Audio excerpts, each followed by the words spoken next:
짜잔. 할렐루야. 할렐루야. 금방 부른 찬송 정말 좋아요. 제가 막 그 옛날에 대학생 때 그때 저 찬양 많이 불렀을 때로 돌아간 것 같아요.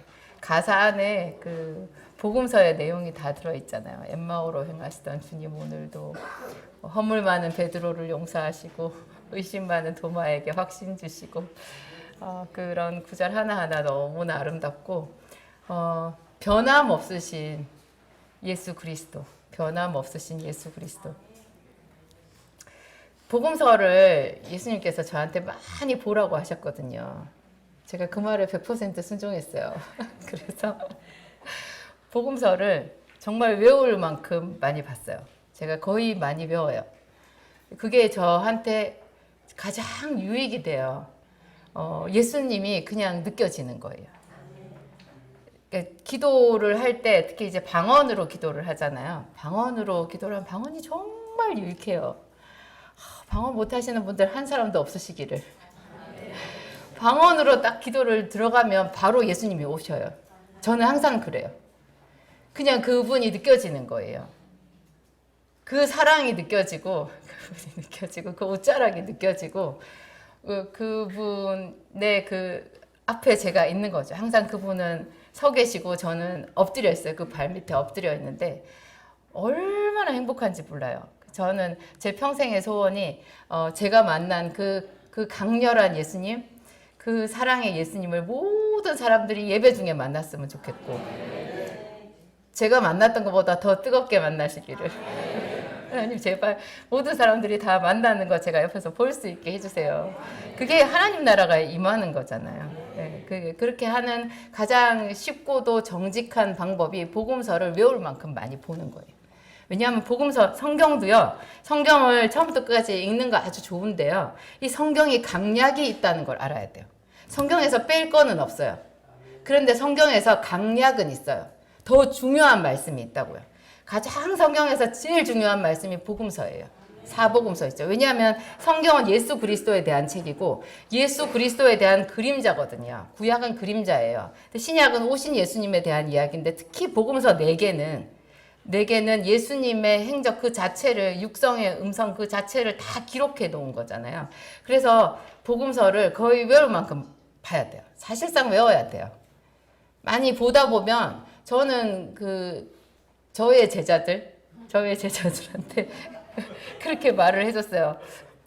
복음서를 많이 읽으라고. 제가 저의 제자들을 관찰했을 때 복음서 읽다가 예수님 안 만난 사람을 제가 별로 못 봤어요. 그냥 예수님 만나요. 그 예수님을 한 번 만나고 2번 만나고 10번쯤 만나잖아요. 그러면 그 다음에는 자동적으로 모든 기도에 예수님이 느껴져요. 그것만큼 좋은 게 없겠죠. 주일학교나 청년부부터 쭉 있었던 사람들은 이 복음서를 쉽게 생각하시더라고요. 그래서 하더라고요. 그래서 복음서 그거 다 아는 얘기라고 생각하는데요. 여러분 하나도 몰라요. 목사님 설교를 통해서 듣는 거랑 내가 직접 그 성경을 읽는 게 느낌이 완전히 달라요. 그래서 정말 여기를 반복해서 많이 보셔야 되고 오늘도 제가 그 예수 그리스도에 대한 멋진 이야기를 하기 위해서 떨리는 마음으로 기쁜 마음으로 여기에 섰습니다. 오늘 본문 말씀 사무엘상 30장 1절부터 8절까지 함께 읽겠습니다.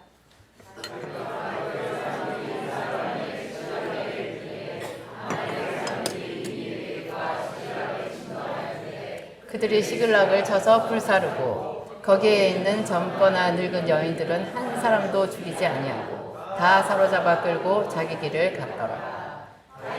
그의 사람들이 성읍에 이르러 본즉 성읍이 불탔고 자기들의 아내와 자녀들이 사로잡혔는지라. 다윗과 그와 함께한 백성이 울 기력이 없도록 소리를 높여 울었더라. 다윗의 두 아내 이스라엘 여인 아히노암과 갈멜 사람 나발의 아내 되었던 아비가일도 사로잡혔더라. 백성들이 자녀들 때문에 마음이 슬퍼서 다윗을 돌로 치자 하니 다윗이 크게 다급하였으나 그의 하나님 여호와를 힘입고 용기를 얻었더라. 다윗이 아히멜렉의 아들 제사장 아비아달에게 이르되 원하건대 에봇을 내게로 가져오라. 아비아달이 에봇을 다윗에게로 가져가니 다윗이 여호와께 묻자와 이르되 내가 이 군대를 추격하면 따라잡겠나이까 하니. 그래서 그에게 대답하시되 그를 쫓아가라. 내가 반드시 따라잡고 도로 찾으리라. 아멘. 제가 집에서 내려오면서 계속 그랬어요. 시글락에서의 다윗을 묵상합니다. 하나님, 시글락에서 다윗은 어떤 마음이었을까요? 하나님과 시글락에서 다윗이 하나님과 나누었던 그런 교감, 그것을 제가 오늘 전하고 싶어요. 그 멋진 이야기를 제가 온 마음을 다해서 전하고 싶어요. 그런 마음이 들었어요. 시글락은요, 지명 이름이잖아요. 시글락은 이스라엘이 아니고 블레셋 땅이에요. 다윗이, 이게 지금 사무엘상 거의 마지막 장이거든요. 사무엘상은 31장까지 있어요. 31장에 사울의 죽음이 나와요. 사무엘하 1장에는 사울이 죽은 후에 이렇게 나와요.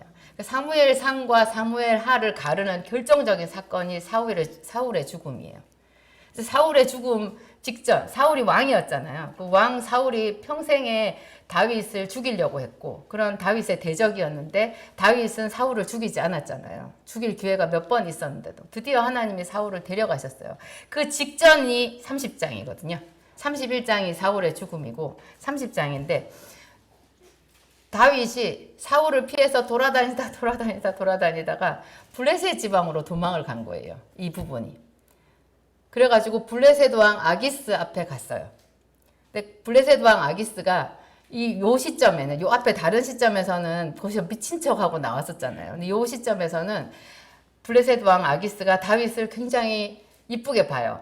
그래서 다윗과 그와 함께한 그 몇백 명의 사람들이 다 거할 수 있도록 시글락이라고 하는 성읍을 하나 줘요. 그래서 그 시글락, 그 블레셋 지경 안에 있는 시글락에서 다윗과 그의 처자들과 그 병사들, 다윗과 함께한 그 몇백 명의 병사들의 가족들과 그런 사람들이 거기 시글락에서 살았어요. 그랬는데 이제 블레셋과 이스라엘 간에 전쟁이 나는 거예요. 지금 전쟁이 일어나려고 하고 있어요. 그래가지고 다윗도 어떻게 되겠어요? 그러면 블레셋 왕 아기스 편에 서서 자기 동족 이스라엘을 상대로 싸워야 되는 그런 기가 막힌 처지에 놓였어요. 자기가 간다 그랬어요. 안 간다고 할 수가 있겠어요? 간다 그랬어요. 그래가지고 병사들을 다 데리고 갔는데 하나님께서 기가 막히게 역사하신 거죠. 그 아기스 왕의 신하들의 마음에 적개심을 딱 불러일으킨 거예요. 그래가지고 그 신하들이 쟤 누구냐? 왕이시여, 저 사람 누굽니까? 저것은 다윗은 천천히요, 다윗은 만만이요, 사울은 천천히라 했던 그때 그 다윗 아니냐? 그때 그 천천만만이 자기네 블레셋 사람들이잖아요. 천천만만이 죽었다고요. 그 죽인 사람이라고요. 만만을 죽였던 그 사람이라고요. 그리고 골리앗을 죽였잖아요. 그 사람이랑 같이 지금 이스라엘을 상대로 싸우러 간다. 그러면 자기들이 중간에 딱 끼일 수가 있잖아요. 다윗이 마음이 돌아서서 자기들을 치면 이스라엘과 다윗 사이에 블레셋이 완전히 큰일 날 수 있는 거죠. 그래서 그 신하들이 막 주먹을 불끈 쥐고 왕한테 이렇게 말을 해가지고 아기스가 슬퍼하면서, 야, 저 신하들이 저렇게 말을 해서 너 도저히 안 되겠다. 너는 돌아가라. 그러니까 다윗이 거기서 또 연기를 되게 잘해요. 다윗이 원래 연기를 잘하잖아요. 그래서 내 주시여 내가 무엇을 하였나이까? 막 어찌하여 나를 그렇게 하나이까? 돌아가라. 그러니까 조용히 돌아갔어요. 안 돌아갔으면 큰일 났을 뻔한 거예요. 그때 다윗과 그의 사람들이 사흘 만에, 30장 1절에 나오잖아요. 사흘 만에. 이때 이 사흘이에요. 전쟁에 나가려고 나갔다가 거기서 아기스 왕의 신하들이 다 반대해서 돌아온 그 사흘이에요. 사흘 동안 시글락이라고 하는 이 성읍이 무방비 상태에 있었던 거예요. 그랬더니 우리들의 이 참 기가 막힌 그 조물애기들 아말렉이 나타났어요. 아말렉은 완전히 마귀를 상징하는 그런 사람들이잖아요. 이 아말렉이 여기서 정말 악역을 잘해요. 아말렉은 도적대들이거든요. 사막의 도적대들. 그래서 맨 처음에 성경에 나오는 게 그 모세가 산 위에 올라가서 기도하고 여호수아가 밑에서 싸우고, 모세의 손이 올라가면 여호수아가 이기고 손이 내려가면 여호수아가 밀리고 했던 그 전쟁이 아말렉과의 전쟁이었거든요. 그때 하나님께서 그 전쟁이 끝나고 난 뒤에 뭐라고 하셨어요? 천하의 아말렉을 다 도륙하라고 그랬어요. 영원히 아말렉을 대적하고 싸우라고 그렇게 얘기하셨거든요. 이 아말렉이 이 블레셋 시글락 성읍에 와서 시글락 성읍이 무방비 상태에 있는 틈을 노려서 싹 가져간 거예요. 도적이니까. 다행스러운 게 사람은 안 죽였어요. 죽이지는 않고 몽땅 다 사로잡아서 간데 나중에 보면 얘네가 여기 시글락에만 들른 게 아니었어요. 그 일대를 다 훑었어요. 이 도적대들이 싹 훑어가지고 전부 다 훔쳐가지고 간 거예요. 그런데 이게 다윗과 그와 함께한 그 군사들이 왔을 때는 이제 어떤 느낌이었겠어요? 이 시글락에서 다윗이 이것이 하나님께서 다윗이 왕이 되기 직전에 주신 최후의 테스트였어요. 여러분 혹시 시글락에 계신 분 안 계세요? 여러분의 시글락은 어디였어요? 혹시 옛날에 시글락 지나간 거 아니에요? 그 시글락을 통과하지 못하고 하나님께서 주신 기회를 잡지 못하고 그냥 주저앉으신 분들 계신가요? 이게 하나님께서 응답하실 그 직전이요 가장 어두워요. 정말 어두워요. 캄캄해요. 모든 게 끝난 것 같아요. 우리는 항상 성경에 그 결말을 알잖아요. 그러니까 아브라함에게 하나님이 네 독자 이삭을 모리아 산에 가서 바쳐라 이 말도 우리는 들었을 때 그렇게 힘들지 않아요. 다 알거든. 물론 이제 그게 아들 이 부분에서 좀 마음이 약해지기는 해요. 그렇지만 어떻게 우리가 그 당시에 아브라함의 심경을 간접적으로라도 느낄 수 있겠어요? 그냥 훅 우리는 지나가거든요. 그래서 성경은 깊이 묵상해야 되는 거예요. 정말 묵상해야 되고 내가 가장 힘들다라는 그런 일이 닥쳤을 때 성경에 어떤 인물이랑 비슷한가 찾아봐야 돼요. 사람들은 항상 자기가 제일 힘들어요. 남일은 다 남일이에요. 관심도 없어요. 성경은 내 이야기로 받아들여야 되고 성경에 있는 어떤 사람들도요 다 나보다 훨씬 더 힘든 어려운 과정을 통과했다라는 것을 기억해야 돼요. 여기 시글락에서 다윗을 생각해 보세요. 다윗은 지금 블레셋 땅에 가 있어요. 자기 동족이랑 싸울 뻔했다고요. 이러지도 저러지도 못하고. 그런데 그 블레셋 왕 아기스한테 가서 충성을 맹세하고 갔었는데 거기서 어떻게 가까스로 돌아오긴 했잖아요. 그랬는데 왔더니 웬걸 세상에 도적대가 와서 싹 가져간 거예요. 다윗이 어떤 마음이었을까요? 그 어떤 마음이었는지 3절부터 보면요. 한번 볼까요? 3절? 그리고 4절, 3절, 4절만 함께 읽겠습니다. 다윗과 그의 사람들이 성읍에 이르러 본즉 성읍이 불탔고 자기들의 아내와 자녀들이 사로잡혔는지.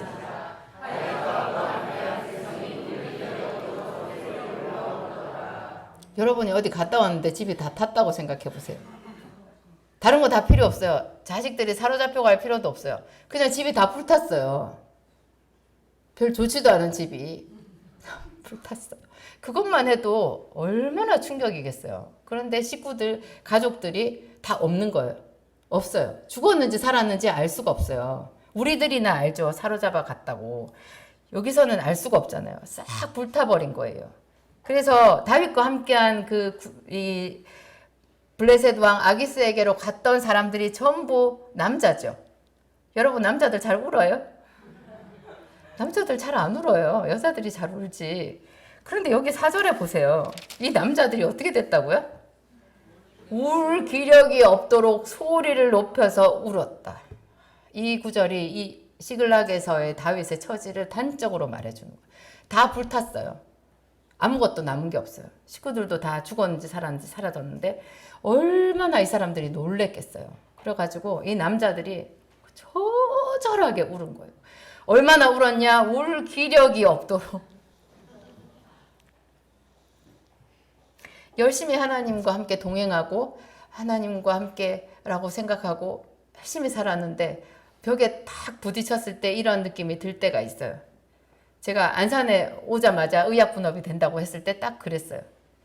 1년 만에 의약분업이 된다 그랬을 때 나 거의 뭐 빈털터리로 해가지고 완전 마이너스 돼서 배만 남산만큼 나와가지고 한 달 채 안 남았을 때 그 몸에서 안산 왔었거든요.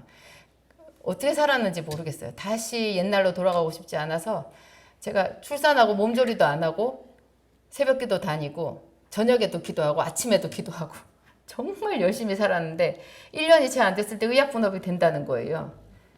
그래가지고 저 완전 돈줄 다 끊기게 생겼거든요. 정말 그때 하나님께 마음이 궁급했었어요. 여기서도 보면 다윗이 크게 다급했다 이런 말이 나오잖아요. 제가 그렇게 다급했었거든요. 그때 제 마음속에는 기도해야 되겠다라는 생각밖에 없었어요. 여러분 어떤 상황에 처해도요. 기도해야 되겠다라는 생각이 들면 이미 된 거예요.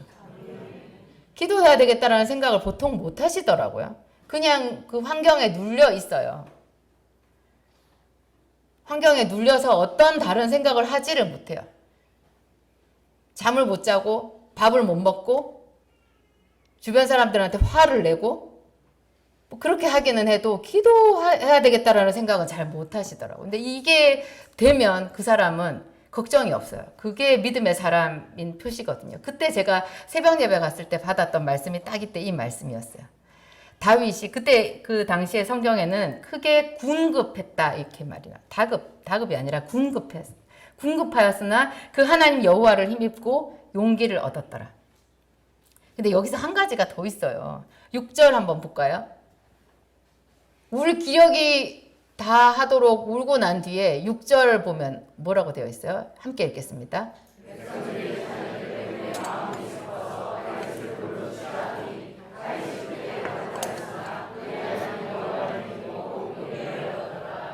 전부 다 피해자거든요. 그런데 이 사람들이 갑자기 자기들의 지도자인 다윗을 향해서 째려봤어요. 이렇게 노려봤어요. 그리고 다윗을 돌로 치자 그랬어요. 이 무슨 거의 미친 마음이에요. 자기 편이잖아요. 그 다윗이 죽으면 자기들은 이제 어떻게 할 건데. 사람들이 제정신을 잃은 거죠. 다윗을 돌로 치자 그랬어요. 다윗의 입장에서는 뭐 다 잃어버렸는데 그 자기가 어떻게 키웠던 그 사람들조차도 자기를 배신하는 거죠. 죽이려고 하는 거죠.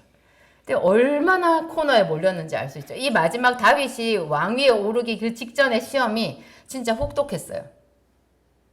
우리 중에 이 비슷하게라도 시험을 당하는 사람은 아무도 없을 것 같아요. 집이 타셨어요? 식구들이 다 끌려갔어요? 살았는지 죽었는지 몰라요? 그리고 주변 사람들이 나를 지금 죽이려고 그래요? 이런 상황은 우리 평생에 없겠죠. 다윗은 이런 일을 당했어요. 근데 다윗이 그 하나님 여호와를 힘입고 용기를 얻었더라. 참 신기하죠. 우리 마음에 자기 마음에 용기를 얻으면 죽음도 피해가나 봐요. 돌로 치자 했던 그 사람들을 어떻게 설득을 했을까요? 아무 일도 안 생기잖아요. 다 진정을 시킨 거예요. 그 사람들을. 제일 힘든 게 자기 마음 진정이에요. 내 마음만 진정이 되고 내 마음에 분명히 하나님을 의지하는 용기를 내는 그런 결심만 있으면 내 마음 지키면 주변 사람들을 설득하는 거는 그냥 할 수 있나 봐요. 그래서 그 얘기는 지금 생략되어 있어요. 그래가지고 다윗이 제사장을 불러가지고 에봇을 가져와라. 이게 거의 뭐 하나님께 감동을 얻기 위한 그런 행동인데요. 그래가지고 거기서 제일 중요한 구절이 8절이에요. 8절 함께 읽어볼까요? 다윗이 여호와께 묻자와 이르되 내가 이 군대를 추격하면 따라잡겠나이까 하니 여호와께서 그에게 대답하시되 그를 쫓아가라. 네가 반드시 따라잡고 도로 찾으리라. 다윗의 성품 중에서 가장 우리가 중요하게 생각해야 되는 거, 핵심적인 성품이 항상 하나님께 여쭈었다라는 거예요. 하나님께 묻자와 이르되 하나님께 질문했어요. 하나님께 질문하세요. 질문하고 계세요? 응답 주셨어요? 아멘. 하나님께 응답 받아야 돼. 하나님께 물어보세요. 하나님께 그냥 기도도 되게 막연한 사람들이 대부분이거든요. 그런데 하나님께 물을 수 있어야 돼요. 하나님께 물으면 대답해 주시리라는 믿음이 있어야 돼요. 그리고 그 물음을 아주 진한 농도로 집중적으로 하나님께 물어볼 그런 결단과 용기가 있어야 돼요. 하나님께 진하게 물어보세요. 계속 하루 종일 아침부터 저녁까지 한 이틀 3일 물어보면요, 어떤 질문에도 대답을 못 받을 사람이 아마 아무도 없을 거예요. 하나님은 항상 가르쳐줘요. 근데 여기 8절에 봤을 때 저는 그런 게 느껴져요. 여러분 느껴지세요? 하나님이 목탁에 기다리셨다는 느낌? 다윗이 묻기를 물어만 봐라. 내가 바로 말해주마. 즉석에서 바로 응답해 주시는데 하나님이 어떻게 알 수 있어요? 그를 쫓아가라. 그 다음에 네가 반드시 따라잡고 도로 찾으리라. 그냥 영혼 없는 대답 아니죠. 이거 하나님의 뜨거운 대답이죠. 하나님의 마음이 느껴지죠? 와, 이렇다니까요. 하나님은 우리한테 관심이 많아요. 제가 예전에 좋아하던 그 시집이 있었는데요. 그분 이름이 갑자기 생각이 안 나네. 국어 교과서에도 실렸더라고요, 나중에. 근데 그 시집 제목이 좀 특이해요. 그 여자네 집. 그 여자네 집 김용택이라고 하는 시인이 있는데요. 그 시가 참 따뜻하고 좋았어요. 현대시 중에서는 제가 굉장히 좋아했는데 거기 보면 그 제목이 그 여자네 집이잖아요. 이 사람이 어렸을 때 자기 동네에 자기가 먼 발치에서 봐도 좋아하던 아주 소박한 동네 여인이 있었어요. 여자가 있었어요. 근데 그 여자의 집을 지나갈 때 그 느낌을 시로 표현했어요. 저는 그것이 우리 인간 감성을 굉장히 잘 표현했다라는 생각이 들더라고요. 그 여자네 집 앞을 지나갈 때는 걸음이 천천히 가지는 거예요. 그 집의 대문이 요만큼 열려 있어요. 보일 듯 말 듯해요. 그 대문에 살짝 이렇게 슬쩍 겼는 줄로 똑바로 보지도 못해. 짝사랑하기 때문에 똑바로 이렇게 들여다보지 못하잖아요. 이렇게 쓱 이렇게 보면은 그 여자네 집 장독이 보이고 그 여자가 장독 뚜껑을 여는 것이 보이는 거예요. 그리고 어떤 때는 그 집 앞에 지나가면 그 대문 안에서 도란 이야기 소리가 들리는 거예요. 알아들을 수는 없는데 그 여자의 목소리도 섞여 있어요. 그러면 자기 걸음은 이렇게 가고 있는데 걸음이 점점 더 느려지면서 온통 그 귀와 마음이 글로 가는 거죠. 거기서 무슨 얘기 하나 이렇게 따뜻한 마음으로 듣는 거예요. 그게 하나님의 마음이에요. 하나님은 여러분의 모든 우리 가정에서 나누는 대화에 말없이 듣는 이예요. 심지어 우리 마음속에 일어나는 내 마음속으로 하루 종일 생각하는 혼잣말 있잖아요. 입으로 말하지 않아도 혼자 말하는 소리도 하나님은 그 모래알 속에 바늘보다도 더 작은 그런 것조차도 하나님은 다 헤아리시는 거예요. 머리카락을 헤아린다 그 말은 단지 머리카락이 아니라는 거 알죠. 우리 마음속에 숨겨져 있는 나도 모르는 그 깊은 생각까지도 하나님은 다 헤아리고 아시는 거예요. 왜 그거를 헤아려요? 혹시나 나를 찾나 보려고. 혹시나 제가 내 이름을 부르나 보려고. 혹시나 내가 성경에 기록해놨던 이 많은 말씀, 목사님을 통해서 지가 또 혼자서 읽어서 알았던 그 많은 말씀 중에 한 구절이라도 삶에 적용하나 보려고 보시는 거예요. 그런데 예수님이 말씀하시잖아요. 인자가 세상에 올 때 믿음을 보겠느냐. 예수님이 지치신 거죠. 잘 없는 거예요. 사람들 속에 많은 언어가 있어요. 정말 많은 언어가 있어요. 근데 그 언어 속에 하나님을 고백하고 하나님을 부르고 하나님을 의지하고 그 말씀을 적용하는 그런 언어가 아무리 하나님이 찾아봐도 없는 거예요. 말씀을 들었는데 그 말씀은 새가 다 먹어버렸어. 조금 싹이 트다가 다 말라버렸어요. 염려와 근심이 오면 다 기운이 막혀서 그냥 아무 결실도 못해요. 하나님이 굉장히 지치시는 거예요. 근데 이런 믿음의 사람들은 결정적인 순간에 이런 거를 딱 하는 거죠. 그래서 하나님이 다윗을 내 마음에 합한 자다 이렇게 말하는 거예요. 여러분 자주 신앙 고백하세요.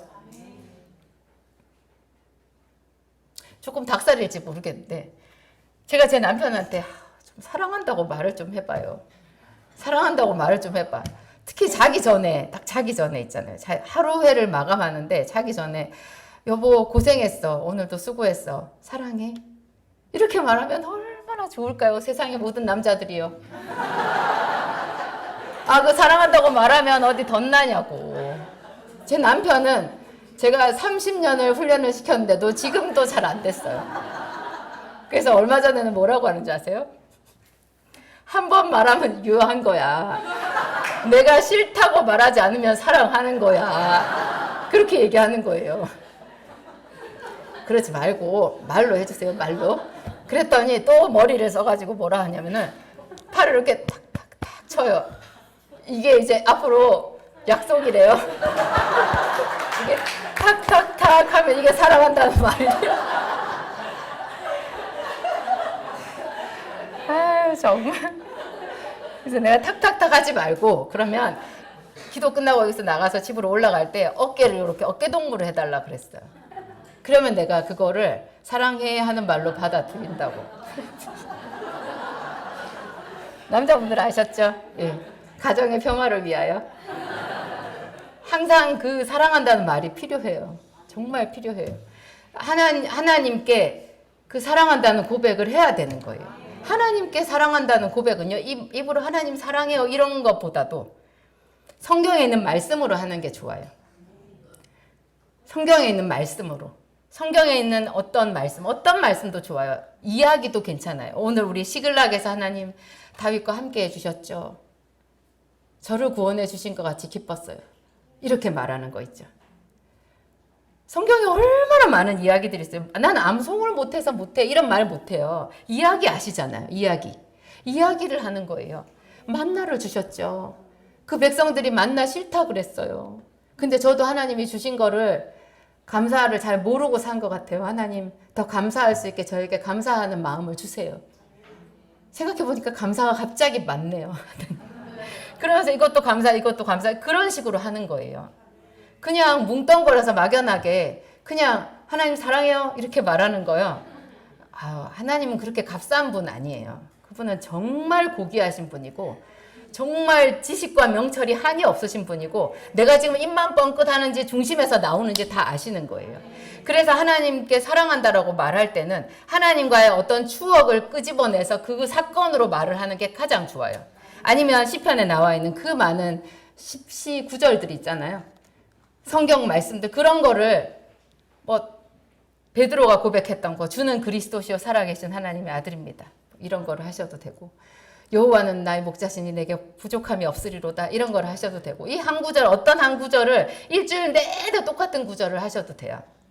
그렇게 하다 보면 하나님도 기뻐하시지만 이 우리 속에 있는 내 영이 기뻐해요. 왜냐하면 하나님께서 우리 영을 그렇게 만드셨거든요. 그런 하나님에 대한 말씀, 그 말씀을 되뇌었을 때 내 영혼에 좋은 진짜 내 차에 최고로 좋은 프리미엄급 기름을 넣었을 때 같이 그렇게 시동이 잘 걸리고 차가 살아나는 우리 몸을 하나님이 그렇게 만드신 거예요. 우리 몸의 에너지가 시동이 걸리게끔. 그래서 그것은 하나님을 위한 것이기도 하지만 하나님이 만드신 내 영이 가장 좋아하는 것이기 때문에 그 영이 살아나면 그 죽었던 지혜와 지식과 명철이 살아나요. 사람들이 범죄하면 멍청해지거든요. 죄를 지으면요 눈이 점점 어두워진대요. 그래서 나중에 가서 탁 자빠졌어요. 뭐 때문에 자빠졌는지 모른대요. 성경에 그런 구절이 나와요. 제가 그런 구절을 읽을 때 우리 아버지의 인생이 생각났고 저의 삶이 생각났어요. 저도 뭐 예수 믿자마자 바로 뭐 성령 충만하고 이랬던 게 아니니까 저도 얼마나 세상 가운데 때가 많이 묻었겠어요. 지금도 마찬가지고. 그러니까 순간순간 이 죄가 틈타는 거죠. 그러면 그 죄가 자꾸 내 눈을 어둡게 하는 거예요. 그래서 선악을 잘 분별하지 못해요. 나는 최선이라고 생각하고 했는데 최악을 선택하는 얘가 얼마나 많았어요. 최악 선택해 놓고 막 하나님께 와서 원망하죠. 그럼 더 최악이죠. 그래요. 하나님께서 다윗이 묻기를 정말 그 옆에서 딱 기다리셨던 거예요. 그래서 묻자마자 말씀하시기를 반드시 따라잡겠나이까 그것만 물어봤잖아요. 하나님은 거기서 뭐라 그래요? 따라잡고 도로 찾으리라. 다 찾으리라. 그런데 하나님께서 도로 찾으리라 이 말씀도요. 오히려 약간 축소한 하나님께서 당신께서 주실 거를 줄여서 얘기한 경향이 있어요. 이 뒤에를 보면요. 도로 찾는 정도가 아니에요. 완전히 이스라엘의 유다의 왕이 될 그 시온의 대로가 열려버려요. 이 시글락에서의 이 일이. 그러면 그 뒤에 이제 하나님께서 이렇게 말씀하셔가지고 다윗이 사람들의 마음을 이제 하나로 만들어갖고 이제 아말렉을 쫓아가잖아요. 쫓아가던 길에 참 독특한 몇 가지의 행동이 나와요. 다윗의 행동이. 이게 다윗의 그 특별한 다윗의 여느 사람 같지 않은 각별함을 우리한테 말해주는 건데요. 11절 12절 한번 읽어볼까요? 함께 읽겠습니다.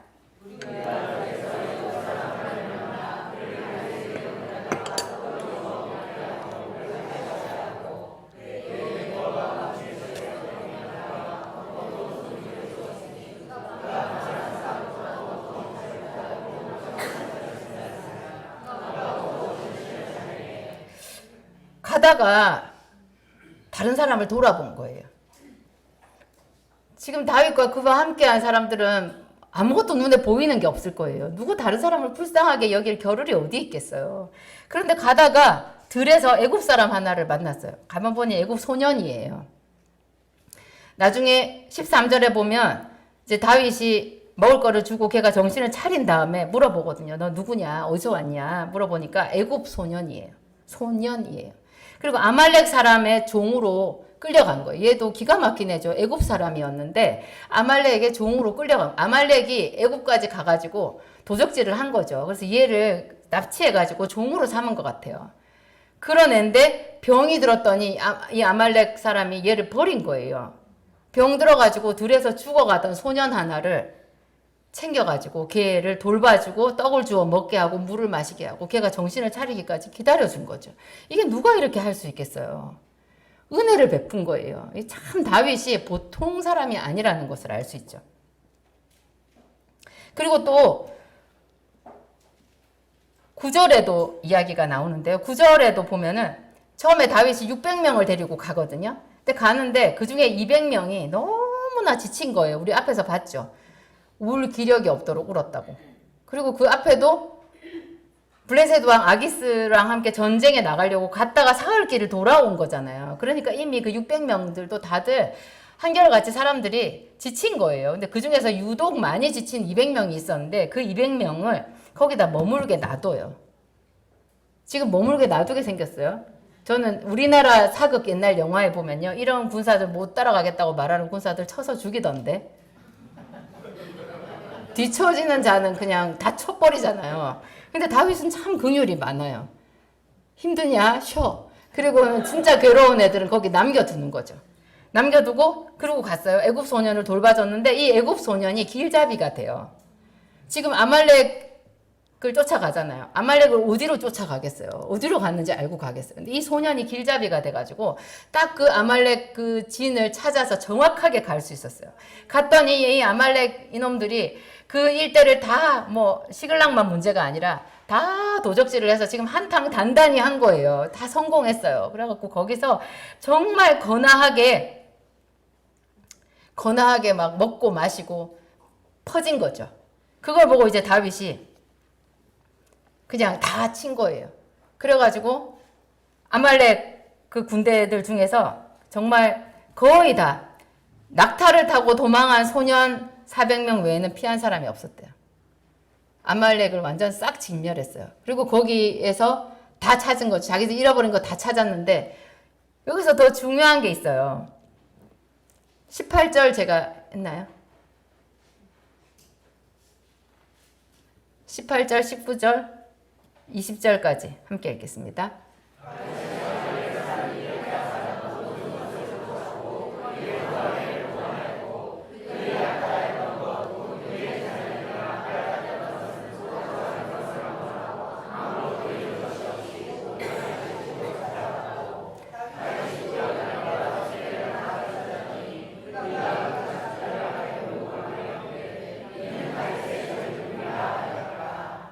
찾은 것만 있는 게 아니에요.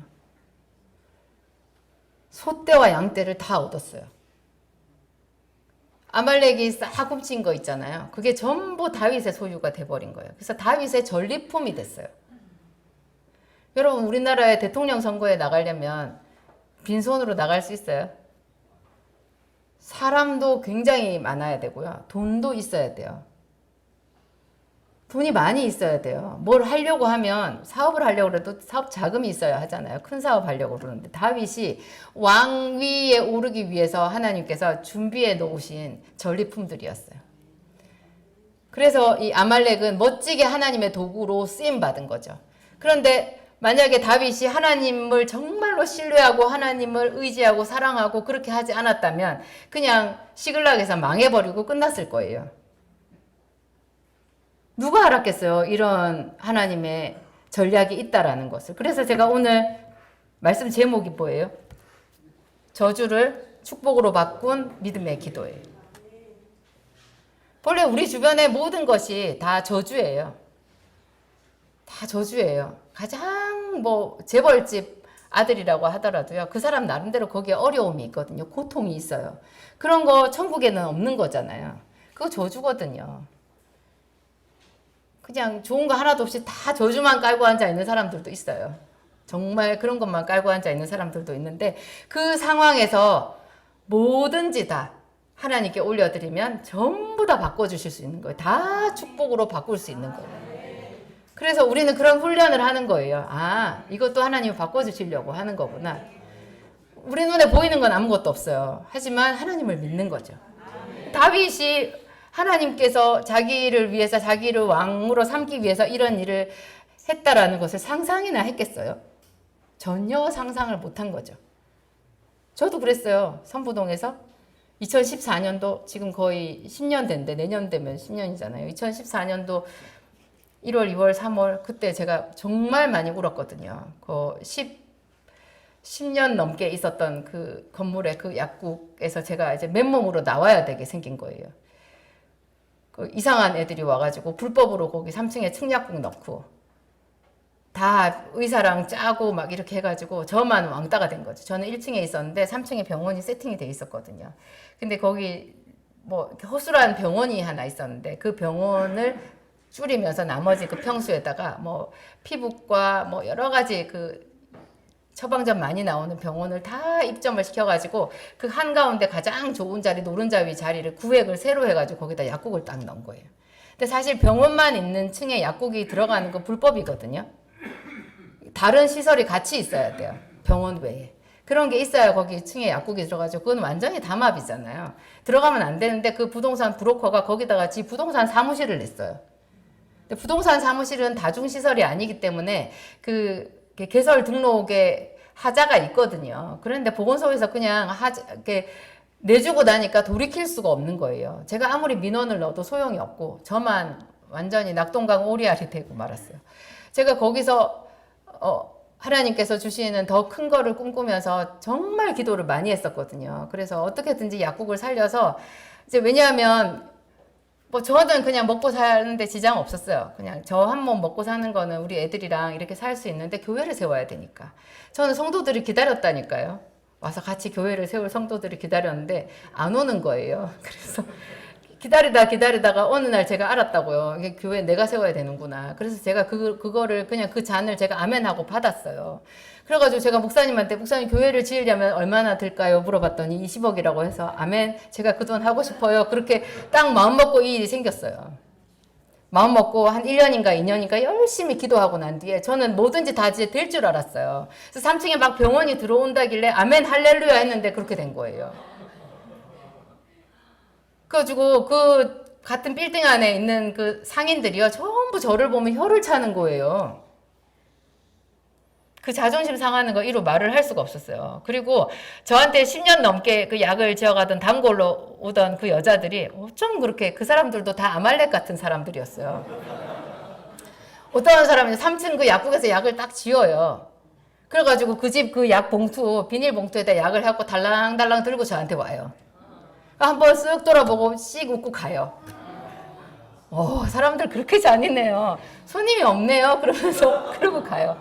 아주 불을 질러요. 그래서 제가 거기서 석 달을 막 울다가 이제 더 이상 거기 있다가는 제명에 못 살겠구나 싶어가지고 이제 그냥 처방전 별로 없어도 대로변에 있는 그냥 일반 약도 좀 하면서 처방전 2층에서 내려오는 거 조금씩 받고 뭐 그렇게 새로 시작해보자 하는 마음으로 약국으로 옮겼거든요.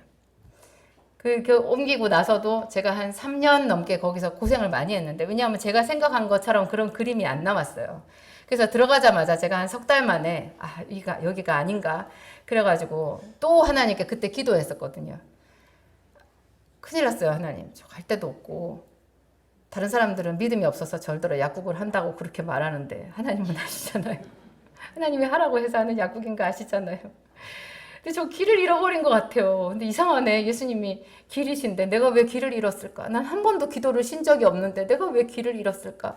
내가 뭘 잘못했을까?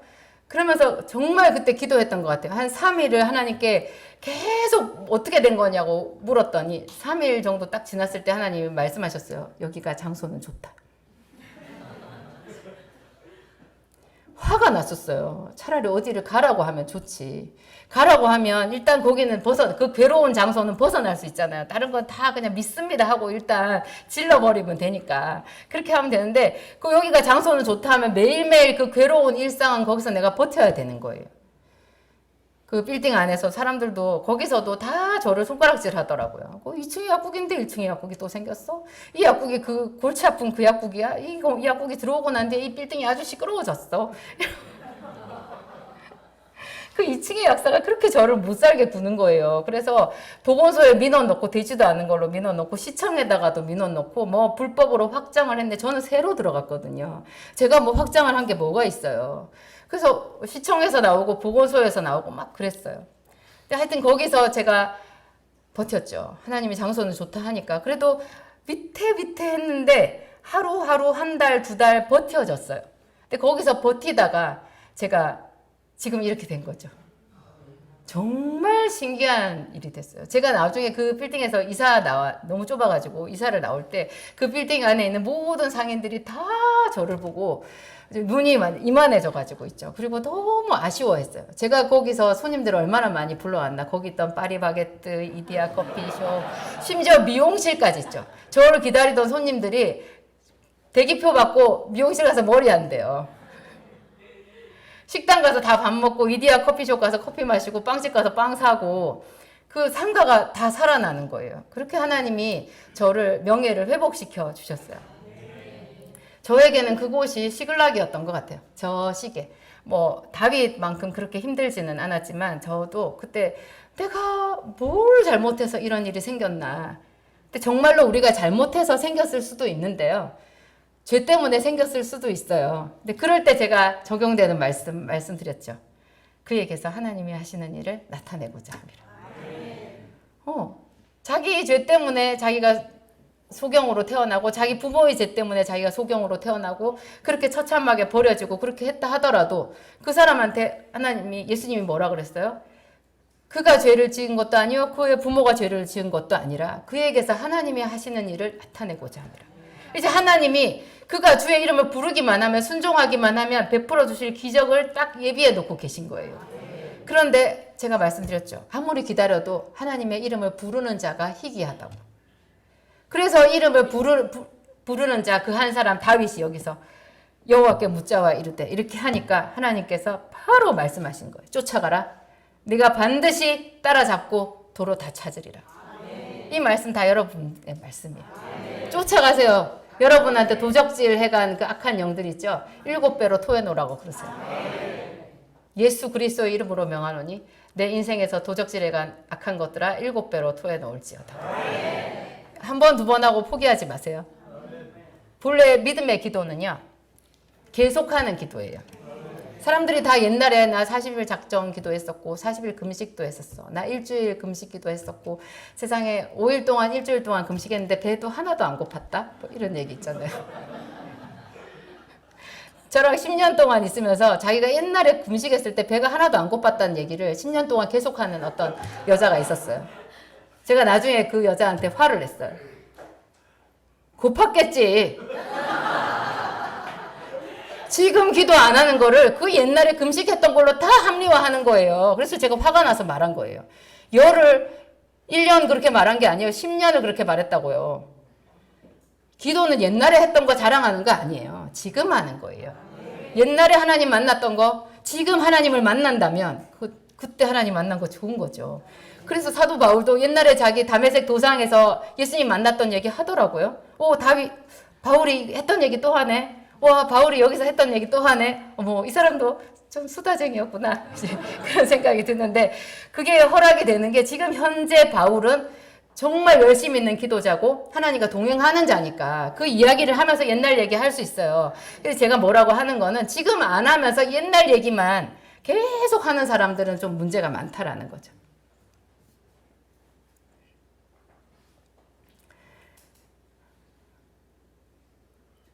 시간이 다 돼버렸네. 요한복음의 막달라 마리아 얘기를 잠깐 하고 싶었는데 잠깐만 할게요. 요한복음 21장까지 있잖아요. 21장은 이제 갈릴리 바닷가의 이야기고 20장이 부활 후, 그러니까 안식 후 첫날 예수님 부활하신 그 아침의 이야기예요. 그때 막달라 마리아가 무덤에 갔어요. 그 막달라 마리아에 대한 노래가 저 장미꽃 위에 있을, 아직 맺혀 있을 그때 그거죠. 귀에 은은히 소리 들리니 주 음성 분명하다. 주가 나와 동행하여. 뭐 그런 말, 예, 찬송가 있죠. 그 새벽에 아직 이슬이 맺혀 있을 그런 때라고 이제 그 찬송가 작사자가 생각을 한 것 같아요. 그렇게 이른 아침에 아직 해도 뜨기 전에 막달라 마리아가 무덤으로 갔어요. 근데 이게 정말 대단한 믿음이에요. 왜냐하면 무덤이거든요. 우리는 예수님 부활했다는 거 다 알잖아요.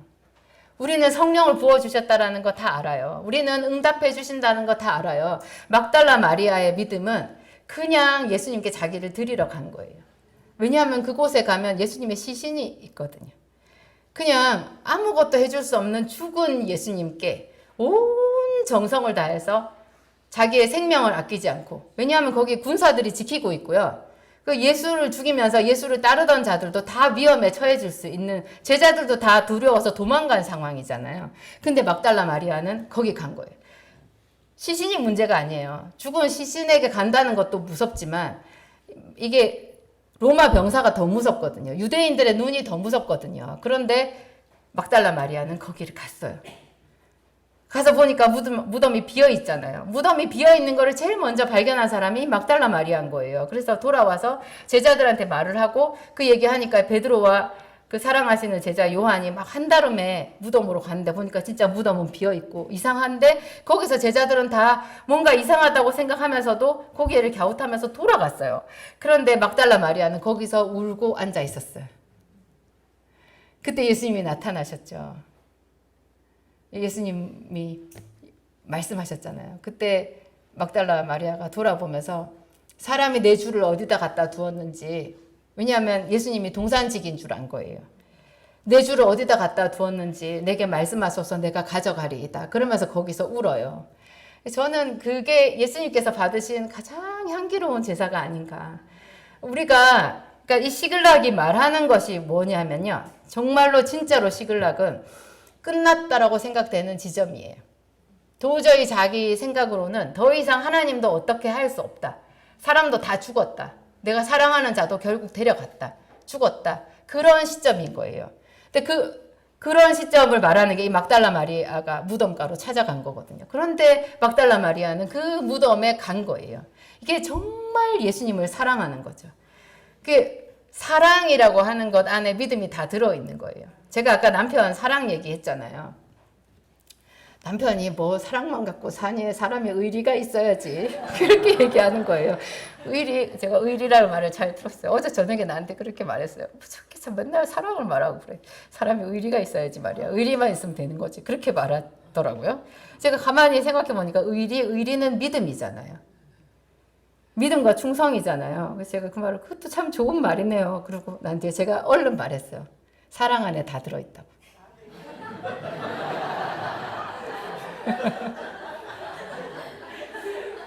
믿음, 소망, 사랑 세 가지는 항상 있을 터인데 그 중에 제일은 사랑이라. 여러분 정말 예수님을 사랑하시기 바랍니다. 기도하시겠습니다. 하나님 감사합니다. 우리를 얼마나 사랑하셨는지요. 우리를 얼마나 잘 아시는지요.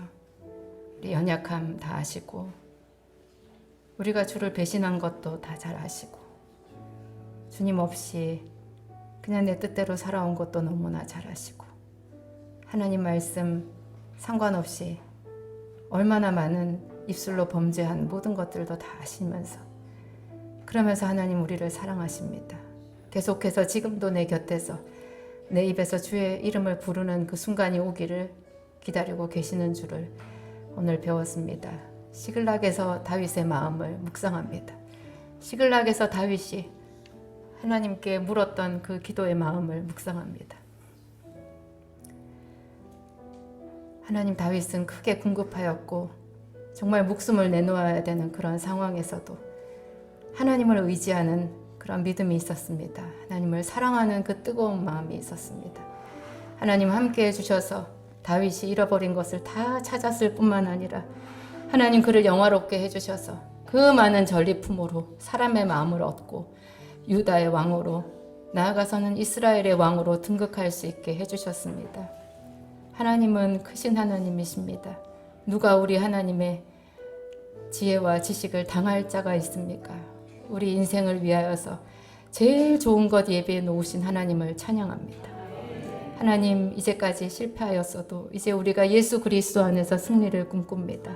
우리 주와 함께 하나님, 죽음도 이길 수 있고 우리는 영원한 천국까지 나아갈 수 있습니다. 성령을 보내주셔서 감사합니다. 진리의 성령님 오시옵소서. 우리의 수치를 다 씻어 주시옵소서. 죄책감도 다 씻어 주시옵소서. 오직 주께서 우리를 아들을 내어주시기까지, 당신의 생명을 십자가에 버리시기까지 사랑한 것을 깊이 묵상합니다. 하나님 감사합니다. 오늘 이 기도 시간에 불같은 성령, 바람같이 생수같이 역사하시는 성령 부어주시옵소서. 예수님 이름으로 기도합니다. 아멘. 기도하시겠습니다.